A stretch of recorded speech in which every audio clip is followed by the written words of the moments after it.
Yo, Mzansi, the drama just doesn't stop in Joburg's courts. This time, it's all about controversial businessman and tenderpreneur Vusi Matlala. He and his wife, Tsakani, just appeared at the Alexandra Magistrates Court facing some hectic charges: attempted murder, conspiracy to commit murder, and even money laundering. Yo! Now, according to a sworn statement, actress Tebogo Thobejane is pointing the finger straight at Matlala. She says he orchestrated a hit on her in October 2023 and even hinted at his hand in the killing of whistleblower Babita Deokaran, as well as his own lawyer friend who had apparently reported him to SARS. According to Tebogo, Vusi once confessed that he'd sent out hitmen, but they missed, and the target was a woman. She later linked that chilling confession to Deokaran's murder after seeing Matlala's name pop up in reports alongside businessman Morgan Maumela. And speaking of Morgan, Mzansi, let's be honest, no one really talks about this guy. The media keeps his name low, the cops don't mention him much, and till this day, we hardly know anything about him. But every time Vusi's name pops up, Morgan's isn't far behind. So why the silence? That's the question.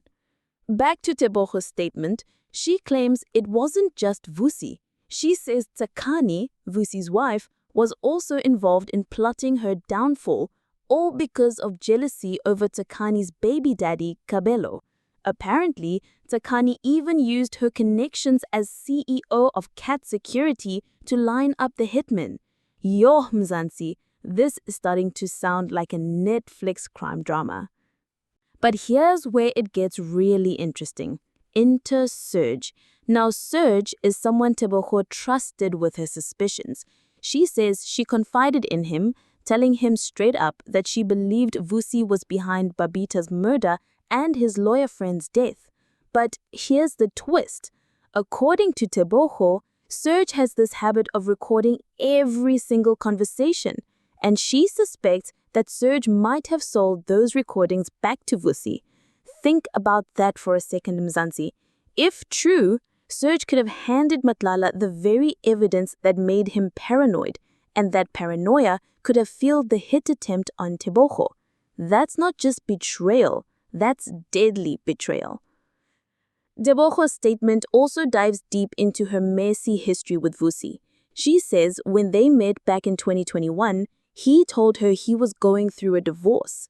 Later, she found out not only was he married, but the very day she introduced him to Tsakani, her own business partner at the time, those two apparently started their fling. By the second meeting, they were already sleeping together. Can you imagine? The betrayal wasn't just romantic, it wrecked their business partnership too. Things got darker in October 2023. Tebogo was leaving Signature Restaurant in Sandton when gunmen opened fire on her car. 3 shots. One of her friends, Japan, was hit. Tebogo says she sat frozen in shock. After that, she fled South Africa, first to Dubai, then Ghana, then Nigeria, just fearing for her life. She later identified one of the men arrested for the shooting as someone she had seen in Alex before the attempt on her life, a guy named Musa Kekana. And through all this, Deokaran's murder still hangs in the air with no charges yet against Matlala or Maumela. Now, here's the thing, Zansi. These are sworn allegations, so the courts will have to decide what's true and what's not. But from where I'm sitting, this story shows just how tangled money, power, and personal drama can get in South Africa. You've got corruption, love triangles, betrayal by business partners, shady silence around Morgan Maumela, and even so-called friends like Serge possibly playing both sides. We'll be keeping a very close eye on this trial, because if half of what Tebogo is saying turns out to be true, then Vusi Matlala isn't just controversial, he's downright dangerous.